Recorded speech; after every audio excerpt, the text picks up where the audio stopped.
नमस्कार दोस्तों, मेरा नाम है आशुतोष और आप देख रहे हैं डायनामिक इम्पल्शन। आज के इस वीडियो में हम बात करेंगे 24 अगस्त 2022 के करंट अफेयर्स के। और ज्ञान को कभी भी छोड़ना चाहिए, इसलिए वीडियो को अंत तक अवश्य देखिएगा।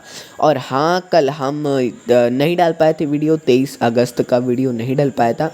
कुछ कारण थे उसके भी, है ना, मैं माफ़ी चाहूँगा उसके लिए। लेकिन ऐसे कोई भी ऐसा प्रश्न नहीं है जो हमने ना लिया हो। ऐसा आपको उसके कारण ऐसा नहीं होगा कि उस दिन के कुछ प्रश्न छोड़ ही दें या आज ले लें फिर लेट होता जाए, ऐसा कुछ भी नहीं होगा। उस दिन के हमने जो उस दिन के इम्पोर्टेंट हैं और आज के जो इम्पोर्टेंट है दोनों ले लिए हैं। और हाँ, ऐसा मत समझिएगा कि बिल्कुल हमने कुछ इम्पोर्टेंट क्वेश्चंस को छोड़ दिया है। आपको सारे क्वेश्चंस देखने को मिलेंगे। सबसे पहला प्रश्न है, हाल ही में कहां पर भारत की पहली अंतरिक्ष वेधशाला का स्थापना की गई? Where India's first space observatory recently established? A Maharashtra, B Jharkhand, C Uttarakhand, D Punjab. And the right answer is Uttarakhand. तो भारत की पहली वाणिज्यिक अंतरिक्ष स्थिति जन्य जागरूकता वेधशाला उत्तराखंड के गढ़वाल क्षेत्र में स्थापित की जाएगी, ऐसी घोषणा कर दी गई है। इसे अंतरिक्ष के क्षेत्र का एक स्टार्टअप है दिंग तारा, इनके द्वारा स्थापित की जाएगी। इस बात को आपको याद रखना है।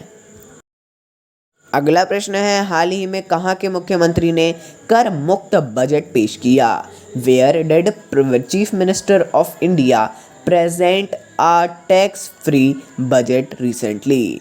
ए Haryana, B Punjab, C New Delhi, D Puducherry.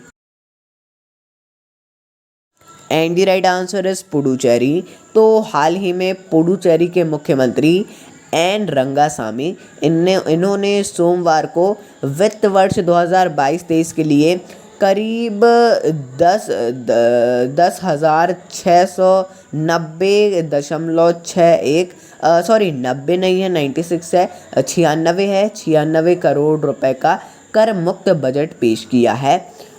कई लोगों को यदि लग रहा होगा पुडुचेरी जो कि केंद्र शासित प्रदेश है वहाँ के भी मुख्यमंत्री हैं, तो देखिए यदि ऐसा आ जाता है कि दिल्ली, हालांकि आएगा नहीं है, बहुत बच्चों टाइप का है, फिर भी कि दिल्ली एकमात्र ऐसा केंद्र शासित प्रदेश है जहाँ के मुख्यमंत्री हैं, ऐसा नहीं है। दिल्ली और पुडुचेरी ये दोनों हैं जहाँ पर विधानसभाएं हैं और मुख्यमंत्री हैं। इस बात का आपको बहुत बहुत विशेष ध्यान रखना है। अगला प्रश्न है, कौन सा राज्य भारत की पहली शिक्षा टाउनशिप योजना बना रहा है? Which state is planning India's first education township? A Maharashtra, B Uttar Pradesh, C Bihar, D Assam. And the right answer is Uttar Pradesh. तो उत्तर प्रदेश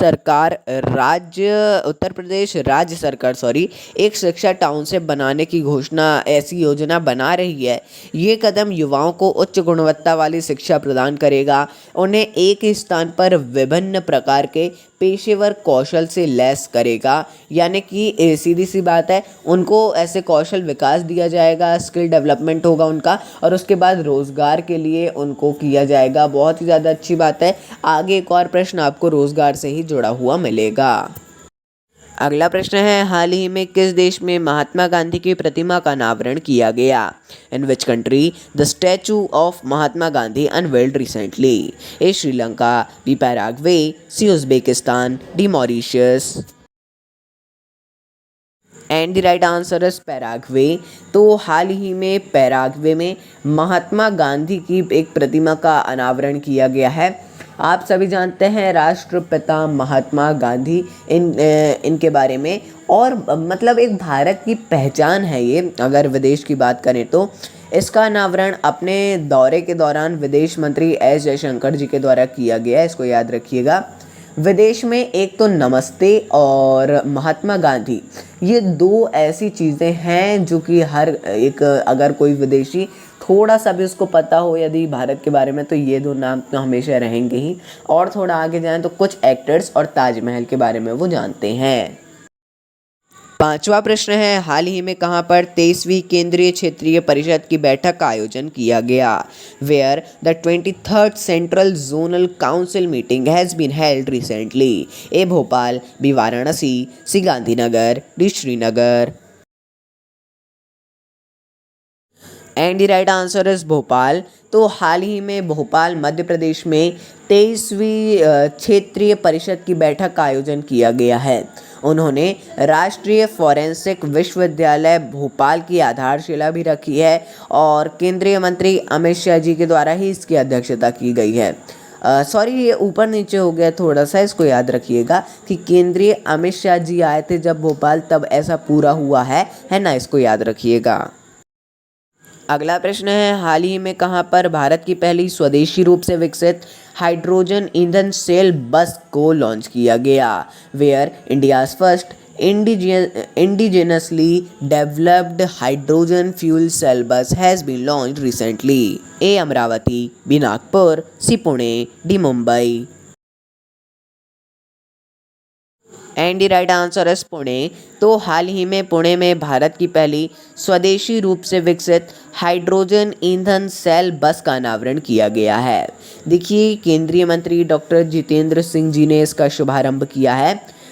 यदि आ जाए पहली इलेक्ट्रॉनिक बस वो अलग हो जाएगा, पहली सेल बस वो अलग हो जाएगा, हाइड्रोजन सेल बस अलग हो जाएगा, स्वदेशी रूप से विकसित सेल बस अलग हो जाएगा, है ना। इसको याद रखिएगा अच्छे से। अगला प्रश्न है, कौन सा राज्य 300 औद्योगिक पार्कों की स्थापना करेगा? Which state will set up 300 industrial parks? A Bihar, B Uttarakhand, C Chhattisgarh, D Maharashtra.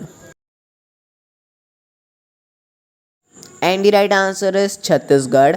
तो छत्तीसगढ़ सरकार ने हाल ही में घोषणा की है कि वे 300 औद्योगिक पार्कों की स्थापना करने वाले हैं। इस परियोजना को 2 अक्टूबर 2022 यानी कि महात्मा गांधी जयंती के उपलक्ष्य में शुरू कर दिया जाएगा। लक्ष्य रखा है 300 पार्कों का। आप समझ गए होंगे इसका भी क्या होता है। औद्योगिक पार्क से भी रोजगार के अवसर को बढ़ावा दिया जाता है और भी यहाँ पर बहुत कुछ होता है। अगला प्रश्न है, हाल ही में किस राज्य ने दही हांडी को आधिकारिक खेल घोषित किया? Which state has recently declared Dahi Handi as an official sport? A Gujarat, B Maharashtra, C Madhya Pradesh, D Uttar Pradesh. And the right answer is Maharashtra. तो हाल ही में महाराष्ट्र राज्य सरकार ने दही हांडी को आधिकारिक खेल के रूप में मान्यता दी है। देखिए, एक बहुत ही ज़्यादा बड़ी बात है, इसी के साथ इन्होंने सरकार ने प्रो दही हांडी प्रतियोगिताओं की भी घोषणा की है और कुछ गोविंदों को जो दही हांडी फोड़ते हैं, जो पूरा वो बनाते हैं, उनको गोविंदा बोला गया है। इनको 10 लाख तक का बीमा और खेल के क्षेत्र में सरकारी नौकरी भी बोली गई है। इस दही हांडी में महाराष्ट्र में बहुत ज़्यादा बड़ा कार्यक्रम हुआ। मुझे बहुत खुशी है ऐसा सुनकर। तो दोस्तों, ये था अंतिम प्रश्न। मिलते हैं अगले वीडियो में। नमस्कार। Dynamic impulsion.